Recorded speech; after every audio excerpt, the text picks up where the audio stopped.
So Taylor wanted me to kick things off. He's like, what would be the most exciting thing to get everybody awake? Let's talk about mortgages, right, guys? Awesome. Yeah, so I'll jump into to my presentation and talk about creative solutions for real estate investors. And of course, I couldn't get up here and not talk about interest rates. Obviously, everybody's wondering and worrying about what's happening with interest rates. So we do need to talk about that and address the elephant in the room. But first, let's talk a little bit about what's happened over the last couple of years. It's been a roller coaster ride. It's been crazy. It seems like, as a mortgage broker, I'm either too busy or not busy enough for the last 3 years. Too busy or not busy enough. I just did. COVID hit, all of a sudden, oh my gosh, what's gonna happen? Am I gonna have to let my staff go? Are we gonna, nobody's purchasing anything, nothing's happening. And then 2 months later, oh my gosh, I actually need to hire more people. Never mind. 2 years of that, and then all of a sudden, oh, now the market's slowing down. Now I have too many staff again. And then probably after laying off a couple of staff members, all of a sudden, 3 or 4 weeks ago, the market turns up again, and it cranks up. So it seems like it's just up and down, and as I will get into in a little bit, I think that interest rates will be a little bit of that roller coaster ride that we're gonna see. So let's talk about interest rates. And one of the things that I'm going to pull up here to address interest rates is going to be something that's really, really boring and lame, and that's bond charts. So the first thing that I want to talk about is the Bank of Canada and the direction that they had to take here, which was either they raise rates to combat inflation and they risk a recession, or they go the opposite and raise rates more slowly and risk inflation running away, and have a lower likelihood of a recession. And we know which direction the government has taken, obviously. They've obviously chosen to say, you know what, we really need to make sure that inflation is kept under control. And they've, of course, risen rates quite a bit over the last year. So what happens here, and it's important to make sure that you understand the distinction between the two, but there's a reason that I have a bond chart up here. And the reason for that is that although the Bank of Canada controls what's called the overnight lending rate, which is what the banks set their prime rate on, they do not actually control the bond market. They don't have a direct control anyways over the bond market. And so the bond market is actually how fixed rate mortgages are priced. And the reason for that is that lenders lend out to people like you and I, and then they bundle up the mortgages and sell them out the back door. Who's seen the Big Short? Come on, my nerds, put up your hands. There we go. A lot of people. Awesome. So in the Big Short, they discussed and talked about how what was happening is they're bundling up these mortgages and selling them, and the rating agencies are stamping them AAA, but they're actually full of junk mortgages.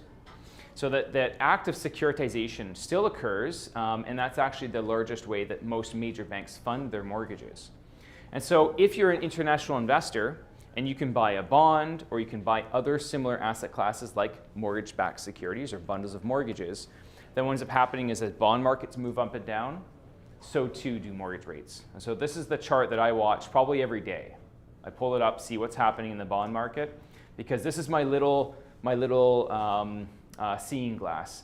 If bonds are going up, I probably have a 2-day window or a 3-day window before interest rates start to move up with the major banks. So a couple things that I want to point out here, because one of the things you're going to notice here is that bad news typically pushes interest rates down. And then what you would normally consider to be good news actually pushes interest rates up. So COVID, obviously with COVID, interest rates collapsed considerably. And central banks and governments forcibly tried to push interest rates down as much as possible. You had a $50 billion bond sell-off. That was the little tick up way back during COVID. Omicron, when Omicron was becoming a concern, all of a sudden the bond market started to decrease. And so interest rates short-term actually started to go down. Ukraine, so when the war in Ukraine first started, all of a sudden, that's bad news, interest rates started to drop, and then all of a sudden, oh, never mind, that actually is going to cause a significant amount of inflation, and all of a sudden the rates started to go up quite a bit. And the last one here is quantitative tightening, and this is one of the mechanisms that central banks do have on impacting bond markets. Is one of the ways that they get money into the system is they can either print money And one of the ways that they do that is they literally go out and they say, hey banks, we're going to buy a bunch of your bonds and a bunch of your assets, and they pop money into their bank account. That's literally how they do it. Now the other opposite way of doing this, if they want to reverse that, is they sell off bonds and they sell off those assets and they start to put them on the marketplace. And when they do that, those asset prices go down, but the bond yields go up. So we've seen interest rates obviously rise considerably. If you look at where bonds were when we had COVID, they were about 0.4% for quite some time, quite low. Now they're at 3.75%. So in theory, that means that interest rates should have risen about 3.3% over that time period. And that's about how much they've gone up. We were looking at rates that were around 2 or just under 2%, and now we're just a little bit over 5% for most mortgage terms right now in Canada. Now this is what we see on just in the last couple of months. These, by the way, are massive swings in the bond market. These are huge. And there's different events that are coming up here. So if I start to zoom in on this, Bank of Canada announces that they're going to pause hikes. Interest rates start to fall. All of a sudden then, there's US CPI and inflation numbers. All of a sudden, oh my gosh, never mind, the US might be going up in interest rates. Now the bond market reacts and starts to go up. And then we have bank failures. Who remembers the SVB situation, Silicon Valley Bank, right? All of a sudden, interest rates plummet again. And now all of a sudden, oh, never mind, there's more US inflation and CPI numbers coming out that are concerning. And so this is going to be a bit of a roller coaster, and it's not common that you see the bond market swinging by 0.5% in these short windows. These are really, really significant swings. Of course, we've got the Bank of Canada, and they've raised rates considerably over the last little while here, up to the highest levels we've seen in 22 years, which is quite crazy. Just as of Wednesday, they've bumped up their the overnight lending rate to 4.75, and that means a prime rate of 6.95%. You know, it's interesting because we have a lot of clients that typically would borrow money off of their line of credit to invest and create a spread between their cost of borrowing and what their returns are. All of a sudden, people are looking at that and saying, my line of credit is going to cost me 7.5%. That's a pretty high interest rate, and it makes it a lot harder to justify investing in that type of climate, especially if you're borrowing money to invest, right?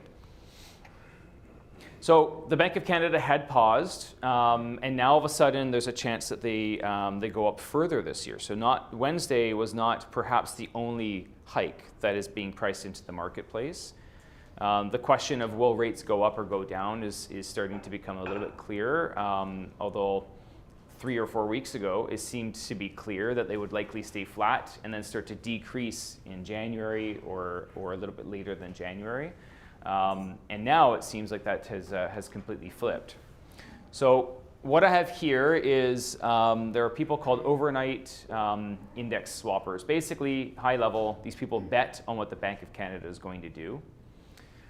To tell you what's going on here and what they're talking about for the implied rate, what's being priced into the marketplace right now is about 1.5 increases between now and the end of the year. So these guys dial it in very, very specifically, and these people are generally more accurate than economists are, like overall. And it's probably because they're betting using their real money, and so they're really, really good at this kind of stuff. So these are the implied rates. So this means that if 5.06 is what they're expecting, the prime rate in Canada is 2.2% higher than this number. So again, it's not a rounded quarter point number that you would expect. It basically means that they're betting on about 1.5 increases to the prime rate this year, which is a bit surprising. And to many of you that have variable rate mortgages, a bit concerning as well. On the flip side, this here is the 2-year and the 10-year bond spread. And the reason that I have this up, and I know, I'm sorry guys, I know I'm putting out the most boring slides first thing in the morning. I get it, okay? But this one's really, really important. Because this spread here, what this is implying is that when short-term money is more expensive than long-term money, it generally means that the risk of a recession is right around the corner. And the bigger that this gap is, when you see that number down that low, this goes back to 1995. the implied risk of a recession coming up is extremely high. Now, what happens in a recession? What do central banks do with interest rates? They go down, right? So it seems like the Bank of Canada and other central banks are teetering on the edge here, trying to combat the inflation, but knowing that every little extra quarter point that they go up is increasing the risk of a recession soon. And it also means that in general, the harder and faster that they go up on interest rates just means that in general you'd expect that the timeline on when they have to decrease them will be sooner and be more aggressive when they start to come back down again. And so it'd be interesting to see exactly what happens, but this spread is significant. It's a very, very large spread. You don't typically see it at that 1% level. And of course, the tough part about predicting interest rates is that usually it's the negative news and bad things that happen around the world that push interest rates down. So 9/11, COVID, the subprime crisis, Brexit, all of these large international events typically push interest rates down, and they're hard to foresee. And so my expectation moving forward is that there will be another SVB type of situation.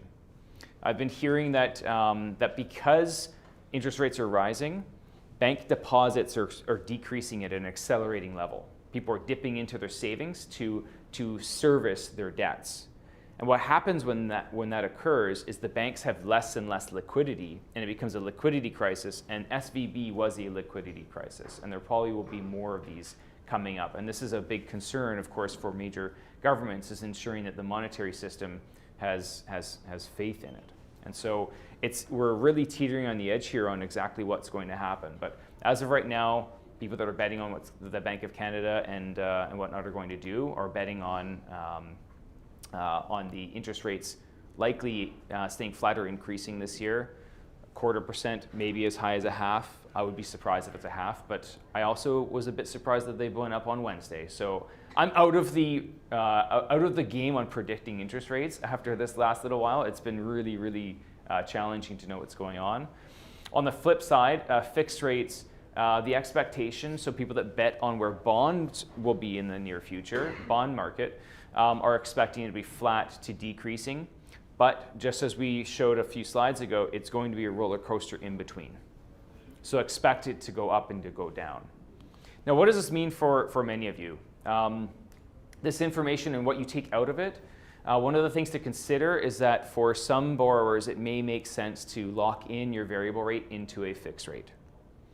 And so when earlier in the year, only 3 or 4 weeks ago, before the Bank of Canada increased interest rates, or at least it seemed like they're going to, it did seem in a model that I built that if the interest rate stayed flat for the rest of the year and then started to decrease by 0.25% starting in January of next year, every quarter, so every 3 months, they went down 0.25% for 2 years, and the prime rate went from 6.7 to 4.7 over that 2-year span. A variable with a good discount, like if you have a variable at prime minus 0.8 or 0.9, that would outperform a 3-year fixed rate. And at the time, 3 or 4 weeks ago, 3-year fixed rates were around 4.99%. So it did seem like hanging on to your variable rate mortgage may have resulted in less interest over a 3-year period than locking it into a 3-year fixed. Now, I have to redo my model, which happens all the time, to see now what happens if fixed rates for a 3-year fixed are 5.59, and also the Bank of Canada may not even staying flat, but maybe further increasing. And now it seems like the likely outcome is they're looking at decreasing possibly around halfway through 2024. So now that outlook is getting pushed out further as far as when they start to decrease. Okay. So one of the things we're looking at for a lot of borrowers is even if over a 3-year span you would save money by being in a variable rate versus being in a fixed rate, the conversation sometimes is, can you hang on long enough to realize the savings? Because the savings is probably all in year 3. Because year 1, you're paying more in the variable than the fixed. Year 2, it's probably about the same. And then year 3, you'd save money by being in the variable. But if you can't ride it out for years 1 and 2 at that higher cost, then it may be worth considering locking into a variable or into a fixed rate. And some lenders are much more competitive than others right now. In particular, a lot of credit unions had held out and had much lower interest rates until literally one of the credit unions is going up on Monday, and a few of them had already gone up last week. But in some cases, credit unions still haven't fully risen up because they don't react as much to the bond market. They don't sell as many mortgages in that market, so they don't react as much to it. So you might find that a credit union might have a better offer. And so some of our clients are running the numbers to see, well, my bank offered me 3.7 to lock in, but I can get a credit union to give me 3.39. You might actually be better off to pay the penalty and move it to another lender. So just something to look at. It's very easy for us to run those numbers, and you just say, Kyle, my bank offered me this to lock it in. Does it make sense for me to look elsewhere to see if maybe somebody else is giving me a better term, better rate? Now, on top of that, we've had a crazy real estate market, and the question I get a lot is, how the heck are people buying properties in today's market with interest rates as high as they are? Because remember, there's the stress test. So as much as rates have gone up, you have to stress test it at 2% above that rate. And so we're getting a lot of questions about how people are possibly buying properties in this market. Not to mention, there's a couple of things that banks have been having to adhere to and address as well. There's a lot of government pressure, and there's government pressure on 3 different things that they're talking about right now. One of them is changing the way that they will allow lenders to treat rental income on properties. So the property that you are financing, the subject property, they're removing what's called a rental offset. And so it just allows you to use more rental income to qualify. To give you an idea, a lot of lenders are changing from an offset to an add to income method, and it literally on $1,000 a month in rent, it changes the amount of rent they use from $800 to $220. It's a significant decrease. Now, interestingly enough, credit unions are provincially regulated, not federally regulated. They do not need to adhere to these rules and guidelines. So you may see for the next little while, unless credit unions decide to adopt, that credit unions will be able to qualify you for a lot more on a rental purchase than a major bank will. So something to watch out for. One other thing that's been on the table, and I'm not sure if they will follow through this or not, but there's been a lot of discussion about raising the down payment minimum for rental properties from 20% to 25 or even 35%. I think 35% would be quite aggressive, but 25% down as the minimum down payment for a rental may be on the table, which is something to consider as an investor. That does have a large negative impact on your return on investment. And thirdly, there's also talk about changing from a debt servicing qualification to what's called a loan to income qualification. And as a mortgage broker, I actually think this is really great, because instead of us having to say, okay, you qualify for this much with this lender at this rate, and then you qualify for this much with this lender at this rate, because I have to add the stress test to every different interest rate and different lenders and even the same lender has different terms, and you qualify for more or less. I actually have, in some cases, have to tell a client the only way for you to buy this home is to go to 5-year fixed, which I'm not a huge fan of right now. Because the 5-year fix is a cheaper rate, and that's the only way you can qualify. The loan to income ratio is just saying what's your income and what's the loan amount in total, and just looking at that. So there's some changes possibly coming down to fundamentally how we qualify mortgages. The concern is how they would treat investor clients. If you have a large portfolio, that loan to income ratio is going to be through the roof. And so it's very interesting to see how that comes down the pipe. So this is all very confusing, very challenging. There's a lot going on. It's getting harder and harder. So we need to talk about how we can get people qualified. There's a few programs that I've been using a lot lately.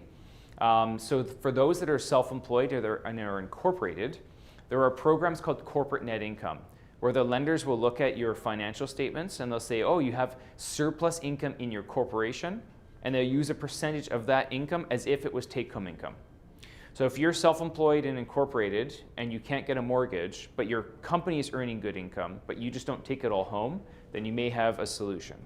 So just keep that in mind. A lot of bankers don't know how to read the financial statements to be able to address that. I mentioned earlier, credit unions. We're doing a lot more business with credit unions right now because they're in a unique spot where they can use more rental income than banks can for rentals. And the third one that we're using a lot of is net worth programs. And so a lot of lenders have net worth programs where if you have $150,000 to $250,000 of assets or more, then they have some leeway with their underwriting guidelines. So you could qualify for a larger mortgage. Basically, if your income could qualify you for a $500,000 mortgage and you have $300,000 of eligible assets, then they would add the assets to your amount that you could qualify for on your income, and that would mean you'd qualify for an $800,000 mortgage. So some different programs that are out there. The last thing I want to talk about, which is a big push, is actually CMHC insured multifamily financing. And this is something that we're seeing a big push on from the government. Oh, I went too far. There we go. So if you're buying 5+ units, you can get, it's commercial lending instead of residential lending. And CMHC is an insurer, and they're a Crown corporation. And they're really trying to solve the housing issue by pushing on the financing on the debt side, because it's really hard to control municipalities to create more rental housing stock. But what they can do is they can incentivize developers to build more rental housing stock. And the way that they're doing this is they're giving up to 50-year amortizations, up to 95 or even 100% financing if you can qualify. The interest rates are lower than residential interest rates. There's a lot of reasons why CMHC insured multifamily is one of the big pushes right now. Now, for a lot of individuals, going out and doing a large project like this and going through CMHC is too much capital, that you're buying a lot of units at the same time. And this is actually where you could be looking at just teaming up and investing through private equities and being a part of that. Instead of trying to do a deal on your own, instead getting into the deals that have the better return on investment and being a piece of a smaller piece of a bigger deal instead of being 100% of a much smaller deal. So I've already noticed this trend. A lot more people are acknowledging and realizing that this is a really, really good opportunity and trying to get into that. It's just very difficult as a smaller investor to go out and buy a 10-unit building yourself. So we're going to find more joint ventures, more people teaming up together, and more people investing through third-party companies. So if you want to chat more and learn more about different creative solutions, we're full of them. There's lots of creative solutions. There are still ways of getting mortgages in today's climate. Feel free to book a consult with us today. I do have, I think, only 50 of my books. So those of you that do not have my book, Rockstar Real Estate Investing, I'll hand some out during the brunch. So please find me if you would like a copy of my book, and I'll walk around and try to hand some out. Otherwise, I'm happy to answer any questions if I still have time. Thanks.